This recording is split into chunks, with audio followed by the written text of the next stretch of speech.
Thank you everyone, appreciate it. Thanks for taking your time to come in and listen to our point of view on citizen engagement.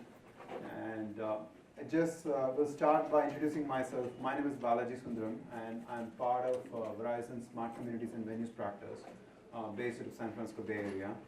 And our team, as I said before, we are part of Smart Communities and Venues. We predominantly work with state, local government, and city entities, and also even large campuses and venues, sports venues, music venues, etc. Right? And we take a very consultative approach as far as working with our clients is concerned.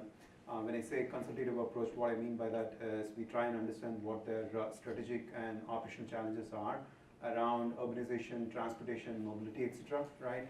And then, as part of that conversation, we try and craft solutions that would meet their strategic goals and objectives. So that's what I mean by a consultative approach. And we are spread throughout here in the US, and last year, as part of our larger smart city strategy at Verizon, we made a few key strategic acquisitions, and Sensity and Liquid Wi-Fi are a couple of them. And you can read more about that in the press.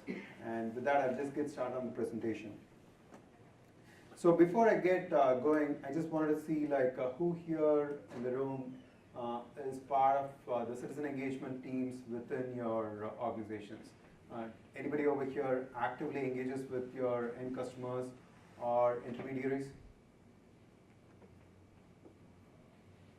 Okay, awesome. So can you just introduce yourself? Which agency are you part of? I'm part of Department of Corrections and Rehabilitation.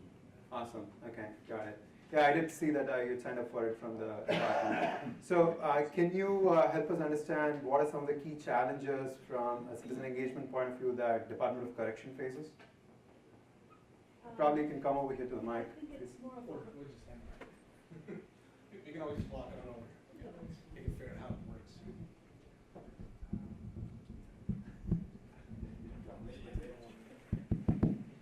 Great on commercials, not in real life. The biggest challenge is it's more of a perception of what we provide to inmates, with the rest of the public. Just for an example, if we are providing tablets for education, the perception is my child doesn't get a tablet when he goes to school, or he or she goes to school, but an inmate has all these options for furthering their education. So that's a major, perception is a major issue. Got it. Perception management is a huge issue, I would say. Okay, got it. So any other points of view from any of the departments on, what are the key challenges around citizen engagement from your department or agency point of view? I mean, you may not be directly in that role. You might be working with a few other people in your departments, right, who might be the active interface as far as citizen engagement is concerned. But just wanted to understand that. So anyway, one other question that I wanted to understand is, okay, let's turn the table around and look at it from a different lens, right? So let's put ourselves in the shoes of the citizens, which is what we are most of the time, right? So what are some of the key challenges as a citizen interacting with the government agencies? Let's take the example of, say, for example, DMV, right? Anybody want to, raise your hand, help me understand, in your day-to-day lives, what are some of the key challenges around interacting with the government agencies? You put yourself in the shoes of the customer, right, citizen, and see. Probably, Ross, you want to help out? Yeah. I'll give you a good example. So I'm Ken Anderson. I'm a senior sales manager for Verizon in wireless. So a lot of your agencies are customers of my team if they do wireless services, just to kind of give you a heads up. A good example, I went up to Tahoe last weekend, and dealing with the snow and everything, I wanted to find out what the roads were like. And Caltrans has got information on a website, but they also have an application, which I had never even looked at. So now I have an application on my smartphone that shows me all of the highway information instead of having to go to a website and look it up. The biggest thing that I see is just having citizens know where to go to get that information. I would have put that app on my phone a long time ago if I had known it existed. So from a citizen's perspective, you guys are doing a lot of great things to get information out, collect information, and share it, but citizens aren't always, they don't know where to go or how to find that information. To be fair with the conference, the application has been available only For for a month. For a month? Okay, good, then I feel like a early adopter. You're an early adopter, I Ken. haven't worked for a conference. But, yeah, we need to be fair. The other types of engagement, guys, when you look at different things, go to like to Department of Motor Vehicles or any type of EDD or any other regional location that may have engagement where you could have a kiosk or other types of information that could set appointments, right, that are online and can get you on in and get information that can help facilitate the type of business that you're trying to deliver, any type of services. So those can extend, and I'll be sharing some things as we kind of go through this process and discussion. Awesome. Thanks a lot, Ross. Appreciate it. Yeah, I appreciate all the inputs. Thank you again. So with that, we'll just get started on this presentation, right? So what I wanted to do was, I didn't put in the challenges from the department point of view and from a citizen point of view up front, and that's the way I got started with the presentation, but based on some of the feedback that I got internally, right? People who are coming in for the presentation, they already know the challenges. They live it day in and day out. So why convey back the pain points all over again, right? So let's convey something new that they do not know about, right? So that's the reason why I didn't start off with that. So just to make sure we are all aligned on a common theme over here, right? I just wanted to make sure we understood what we mean by citizen engagement, because it could mean different things for different agencies and for different people. But just in the interest of guiding this conversation, let's look at the definition from the Center for Digital Government, right? Which I'm assuming is pretty popular within the public sector space, and they have a lot of respect, right? So that's the reason why I pulled out this particular definition. I'm not going to read it word for word, right?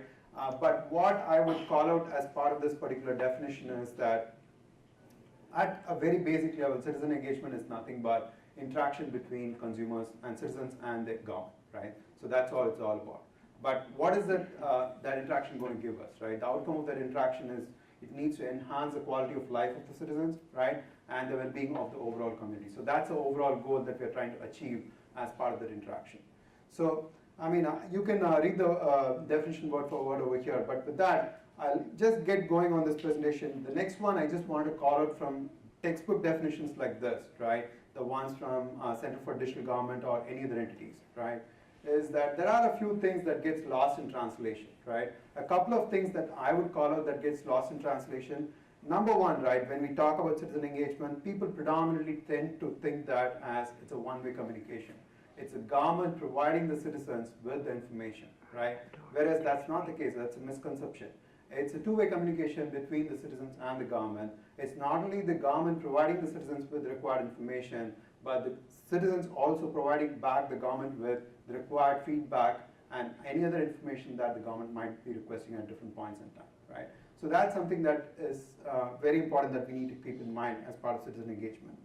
The other thing that gets lost in translation as part of these definitions, which are quite a mouthful, is that the goals. What are the goals as far as citizen engagement is concerned, right? From my standpoint, there are three very clear goals, right? That is going to be very, very important that underpins citizen engagement. Number one, right, the citizen engagement should enable you, right, to understand what the citizens or the customers' requirements are, right? Is it going to achieve that, right? Number two, right, for the services that you are providing, right, to the citizens, is it going to enhance the efficiency of those services, right? Because many a times, the issues that many of the departments they face, it's not that they are not offering the services, it's not that they are not investing money in the services, right? It's just that it's not that efficient when it reaches the citizens. So it's all about, right, can we enhance the efficiency of the services that the government is providing to the citizens? And third, but last but not the least, is improving transparency between government and citizens, right? So why is that important, right? If you really look at many of the market research that has been done with respect to the trust level for citizens in government, right? Since the 60s, it's always been tapering down on the downward trend, right? So it used to be around somewhere around the above 70-74% mark, right, with respect to the trust level of citizens in government, right? But if you really look at it, in the last few years, it's been hovering around the 20-24% mark, right? Depending on which study you look at, right? So trust in any kind of relationship, be it in your personal relationship, be it in your professional relationship, right? Or a relationship between the government and the citizens. Trust is what underpins everything, all the activities, right? So you could be delivering awesome services, but if the citizens are not going to trust you, right, everything that we're going to go is going to go waste, right? So that's the reason why transparency is going to be very, very important, and as transparent as your departments are with the citizens, right, the more trust they're going to gain, you're going to gain from them, right? So that's the reason why transparency is going to be very important. So these are the things I just wanted to call out, right, as part of the definition. So the next one I just wanted to move over here is citizen engagement framework, right? So many of you might be, so it could be on different paradigms, like some of you could be in a very advanced stages as far as citizen engagement is concerned. Some of you might just have very basic capabilities, and some of you are just getting started, right? So what this framework provides is a point of reference when you're getting started, right? So when I'm getting started on a comprehensive citizen engagement program, what are the things that I need to be taking care of, right? What are the things that I need to keep in mind, right, as I go along in this citizen engagement journey? So to call out a few things as part of the framework, number one is vision and mission is going to be very, very important, right? What are you trying to achieve with the citizen engagement program, right? That's going to be absolutely important. The next one is the goals and objectives, right? What are some of the tactical goals in the immediate next 1 year time frame, 2 year time frame, and what is the longer term horizon looking like as far as your goals and objectives is concerned, right? And last but not the least, from a strategic point of view, funding is going to be very, very important.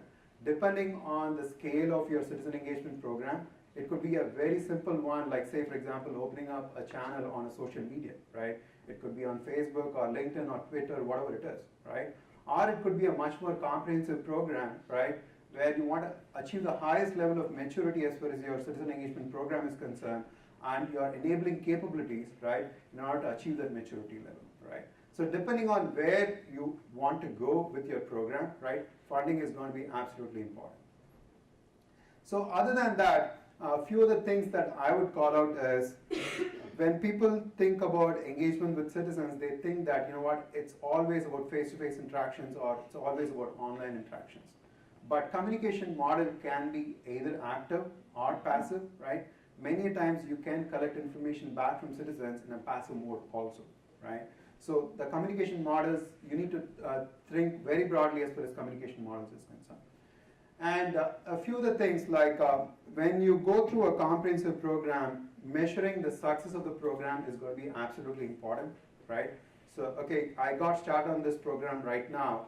If I look back at it 1 year down the line, right, how would I measure success of this program, right? What are the kind of metrics that I need to be defining, right, when I get started on the program, so that down the line in 1 year, when I look back at it, right, I would have moved the lever as far as these metrics is concerned, right? So those success metrics are going to be absolutely important.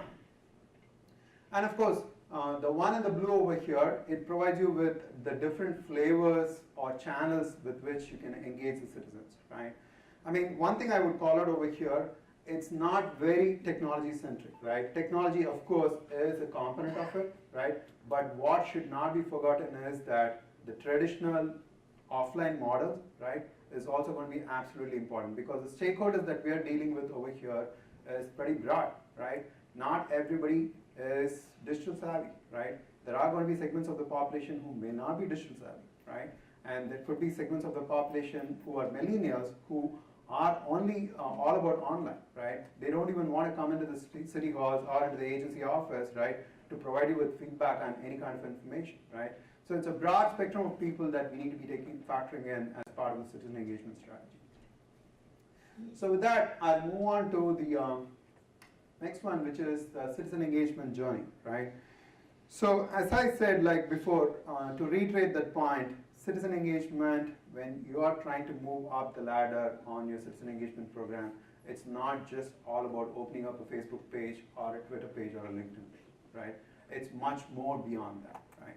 It's a continuous journey, I would say, right? So it's all about understanding where you are, trying to assess what your capabilities are right now, right? And trying to define as to what your strategic goal is. Okay, you know what, 3 to 5 years down the line, where do I want to see my citizen engagement program, right?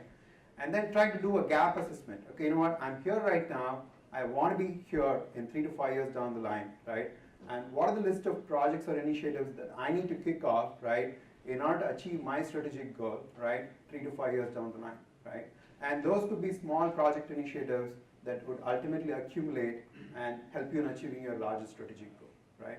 So that's where this maturity model curve is very, very important. Trying to understand where are you right now. Are you at this very basic level, right? Or you might have some capabilities within an organization which might put you in the intermediate range, right? And the other thing which is very important is that it's not as if each and every organization would be trying to aspire to achieve this particular level, right? It might be relevant for your organization or it may not be relevant for your organization, right? But trying to understand where you want to be, right? That's the most important part. So the maturity model curve is a tool which will help you in assessing where you are and where you want to be. So some of the best practices before I move into the case studies, which I feel is going to be the most important part of the presentation, because trying to understand what some of the other agencies are doing, right, and trying to get some learnings out of it, that's the most important part. So as a best practices, having worked with different cities, state agencies, and municipalities, these are some of the best practices that we have seen work for different types of agencies. Number one I would call out is trying to shift the paradigm around, right? Trying to start seeing the citizens as customers as against just taxpayers, right? Because when you start seeing the citizens as customers as against taxpayers, right, the accountability factor comes in, right? And this is where private sector continuously improves on the services that they are offering, right? Because customer is the king and they want to make sure they provide the best services. And the same should be applicable for the government also, right? So getting to this paradigm shift from looking at citizens as customers as against taxpayers is going to be absolutely important. The next one is, I'm not going to go through each and every one of them, but a few important things I would call out, right? The next one is looking at within your organization, right? There could be multiple different departments within your organization who are trying to reach out to citizens in different shapes and forms, right? Trying to understand, okay, you know what are all the list of activities from a customer engagement perspective that is going on within my organization, right? Is there, an opportunity as far as optimization of that effort is concerned, right? I can give you classic examples like City of Seattle, right? They put in a very dedicated role as far as customer engagement director is concerned.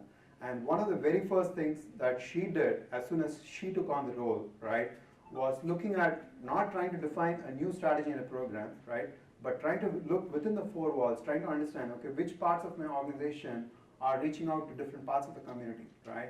Because there could be points in time where you could be going and hitting the same community or the same citizen, right, time and again for feedback, right? Citizen fatigue is going to be something which is very important that you need to keep in mind, right?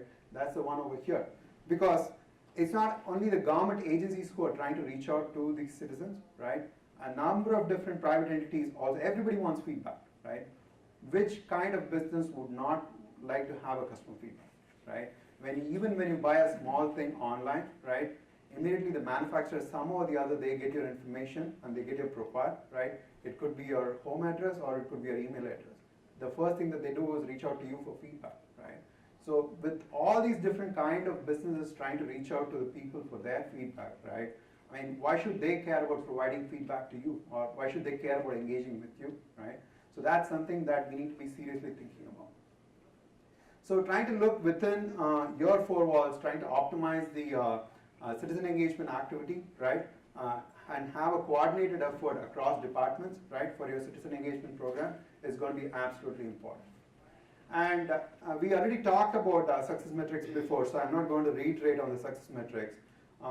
Partnerships, right? Partnerships with the anchor institutions within your locations is going to be very, very important. As part of the smart cities initiatives that I've been working with different cities, some of the successful cities that I've seen, right, have very well-established partnerships with the universities, local universities, right?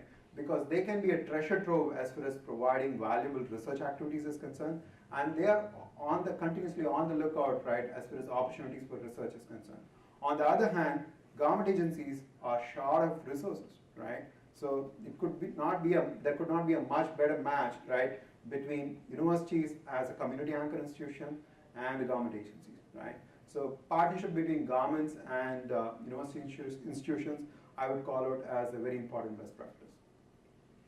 And of course, like a couple of other things. Number one is when you try and get started on the comprehensive programs like citizen engagement, right? Having the leadership and executive buy-in, right, in order to align the entire organization behind you, right, is going to be absolutely important, right? Say, for example, you are a divisional director or a senior director, right, and you are working on your own silo as far as a citizen engagement program is concerned, right? How do you make sure you align the entire organization behind you, right? So that's where the top-down approach with executive level sponsorship and buy-in can help you. And last but not the least, open data has been a buzzword around the government sector for quite a while. This totally ties back to the improving the transparency, right, as far as government with citizens is concerned, right? So wherever data is not, does not have any kind of PII, right, if it can be shared with the larger public entities, it needs to be opened up. Open data by default, right, as a strategy for government, right, is absolutely recommended. Because there are things that citizens and private entities would be able to do with data, right, that you may not be able to do, right? So that's where the open data programs are very, very helpful. And cities like Long Beach, San Francisco, New York, right, they've had tremendous amount of success with open data programs, right? And even for example, one of the classic examples I would give is just have a look at LA City's open data portal, right? geohub.lacity.org, right? They have tons of applications, valuable applications, which are very, very useful, and they've all been created with open data, right? So these are some of the best practices I would call out.